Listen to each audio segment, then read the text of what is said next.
Hi guys, so ito yung gaming laptop ko. So medyo luma na to kasi 10 years ago ko ito nabili. Pero gumagana pa naman siya, kaso yung monitor niya sira na. Kung napapansin nyo, meron ng black hole. Kung ito turn on natin to, yung turn on switch niya. So matagal na siya magto-turn on kasi luma na to. So mapapansin nyo, sira na yung screen niya. Merong ganito itong black hole. Tapos meron ding mga lines. So papalitan natin to. Tatanggalin tong frame niya. Tapos papalitan natin ng LCD. So far okay naman to siya gamitin. Pang light games lang kasi 2 GB yung video graphic card niya. 16 GB yung RAM, tapos 2 GB yung B card niya, video graphic cards. So pwede siya sa Dota, yung mga light games lang pwede sa kanya.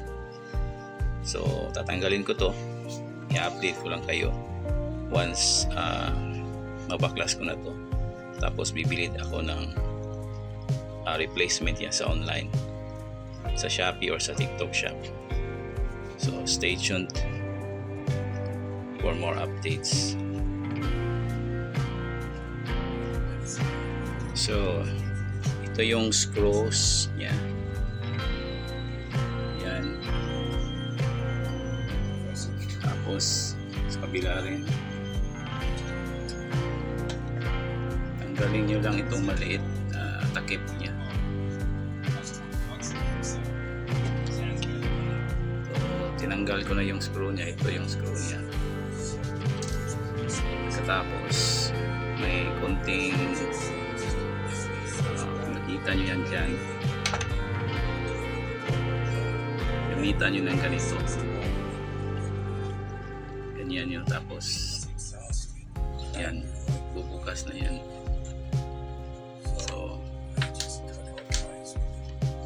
Pansin, ginawa ko na kanina. Yan, tanggal na yung frame niya. So huwag masyadong lakasan para hindi masira yung frame.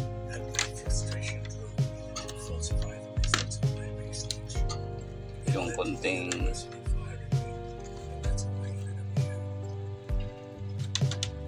force lang dapat gamitin. Yan. So ito, natanggal na yung frame niya. Pwede ko na itong tanggalin itong monitor, kasi sa likod ng monitor na ito makikita yung serial number, tapos yung anong type ng klaseng monitor. Dapat saktong replacement talaga. Yung pin dapat kapareha. So yun ang hanapin, yung number ng monitor. So patanggalin ko to, itong mga screws, para makita natin sa likod. So bababa ko muna itong camera. So natanggal ko na itong mga screws.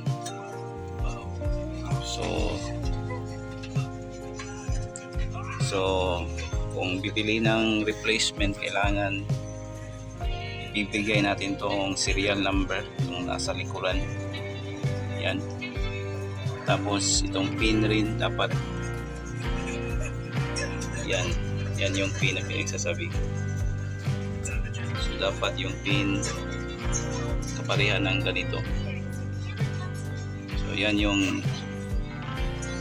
kukunin ko, tapos send ko sa seller. Dapat compatible yung mapili natin para sakto lang, para magkasya rin dito. So ganyan magtanggal ng screen ng laptop. Pero iba-iba ang laptop, so iba-ibang pamamaraan sa pagtanggal. Ito naman medyo madali lang kasi 2 screw lang yung tinanggal ko, tapos dito 1, 2, 4 lang siya para matanggal itong LCD. Then pag dumating na yung LCD replacement, tatanggalin lang natin itong pin. So madali lang naman yan eh. So ngayon kukunin ko na to, tapos bibili ako muna. So babalik lang ako. So ito yung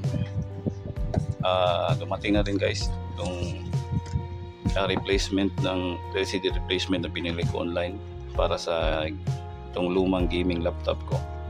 So kita nyo mo naman na nakabalot siya, nakasecure talaga, kasi nag-PM ako sa seller na kailangan talagang i-secure kasi nga medyo may kamahalan, tapos LCD ito eh, so mahirap na baka mabasag. So kaya nag-PM talaga ako na kailangan i-secure niya, lagyan ng fragile. So kita nyo man, nilagyan ng fragile.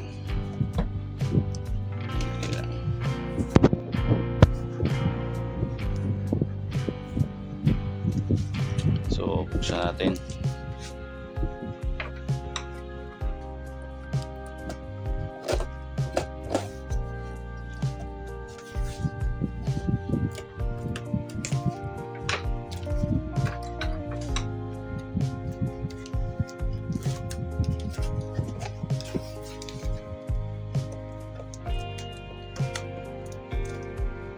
Pag LCD yung in-order nyo online, kailangan nyo muna kontakin yung seller para tulungan kayong hanapin yung saktong size, tapos yung pin ng LCD nyo. So kinonfirm ko muna sa seller kung ano talagang tamang LCD replacement, yung tamang pin. So sabi niya ito daw yun, kaya in-order ko. After 1 week na receive ko na, which is ito na ngayon. So kita nyo naman napaka-secure yung packaging niya.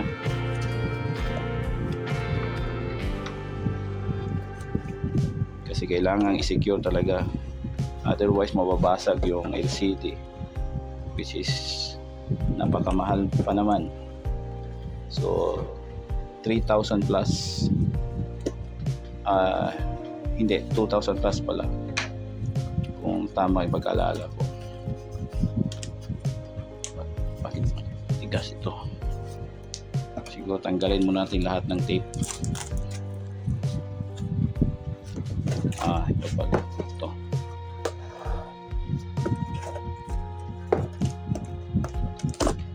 Okay, ganyan pala dapat.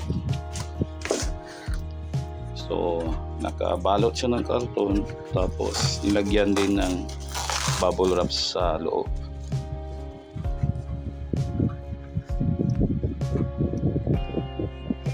So yan, nakakarton tapos bubble wrap sa loob.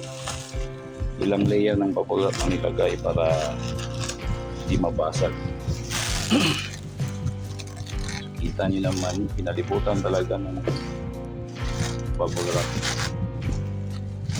So kudo sa seller kapag follow ng instruction,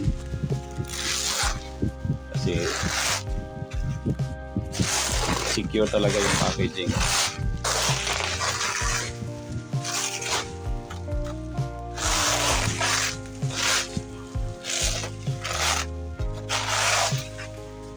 So ito siya, which is tamang-tama or kasakasya dito sa frame ng laptop ko. So buksan muna natin. So talagang niramihan ng scotch tape na nilagay para hindi maalog sa loob ng box. So kita nyo naman, medyo tatagalan talaga tayong magtanggal ng mga tape na to. So medyo huwag nyo lang bilisan, baka matamaan yung LCD, dahan-dahanan lang.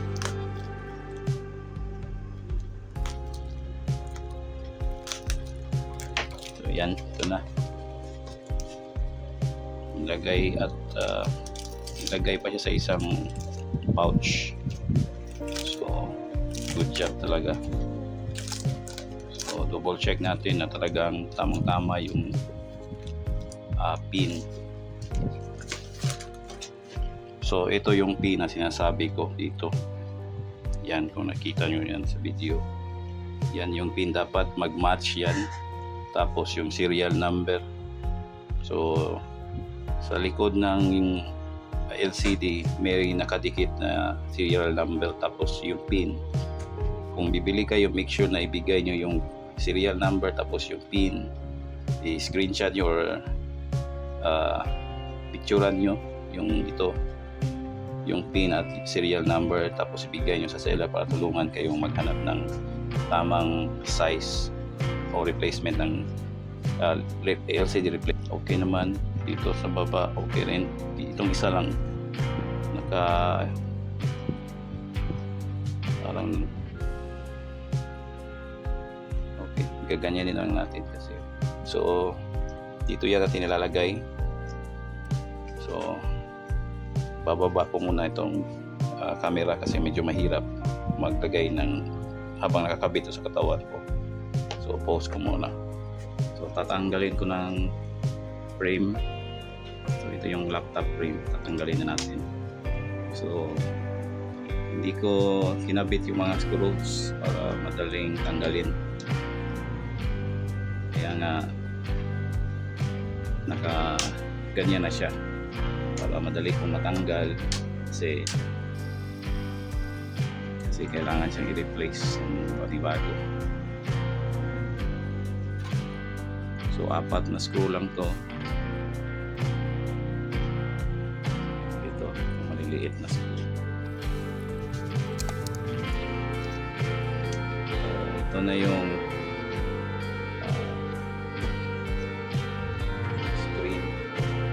LCD screen na nasa likod. Ito yung nakalagay, may serial number tapos yung pin.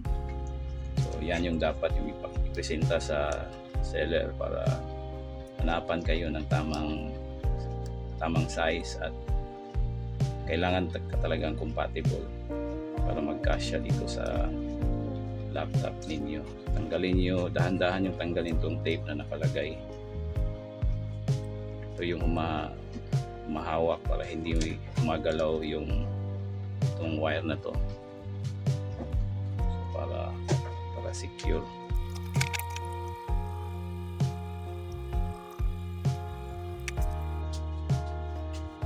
Talagay na natin. So dito.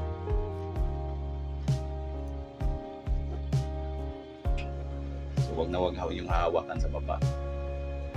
Medyo sensitibo doon. Tapos lagay na natin ito connector nya.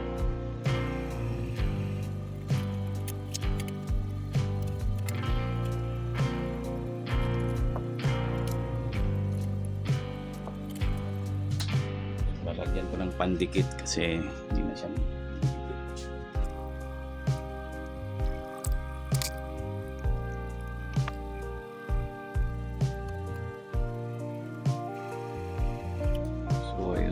lagay ko lang muna itong maliit na screw para lang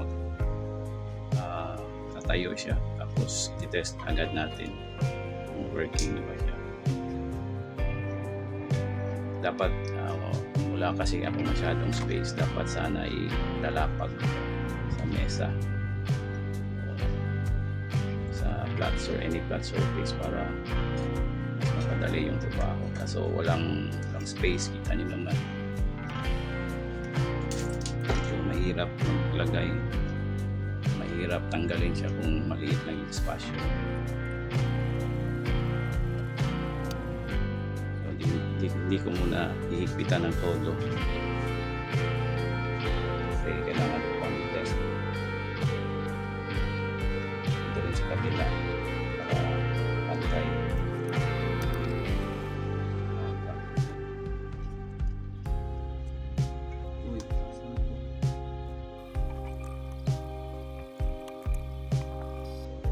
So yan, kapit ko na siya. So before natin i-fix lahat, ilagay lahat ng screw, kailangan muna natin i-test. Lagay natin yung saksakan sa likod. Tapos isasaksak natin. So nakasaksak na siya sa outlet. Try natin turn on. So ito yung luma. So kita nyo naman, may display na siya. So wala nang black hole, wala nang nakalagay na lines sa LCD. So yung problema talaga is itong LCD kasi luma na to eh. So ang gagawin nyo lang is picturean nyo lang itong pin, tapos itong serial number sa likuran ng LCD.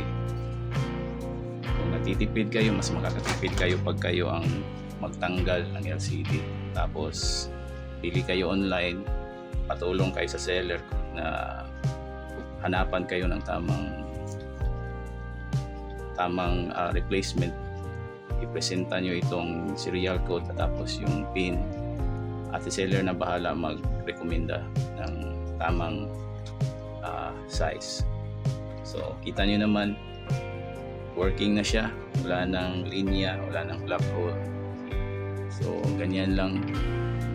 So kung medyo alanganin kayo ang gumawa or kayo ang magtanggal, mas mabuting pumunta na lang kayo sa technician or sa shop, yung computer technicians or computer shop, para sila na lang yung maglagay. Kaso nga lang, mahal yung babayaran nyo kasi bibili kayo ng LCD replacement tapos yung labor na babayaran nyo sa kanila, compared yung ikaw na lang yung maglagay, mas makakatipid ka. So kakabit ko na ito, this is very easy naman pagkabit nito. So ganyan lang mag-replace ng LCD ng laptop. So hope you like my video. That's it. Thank you.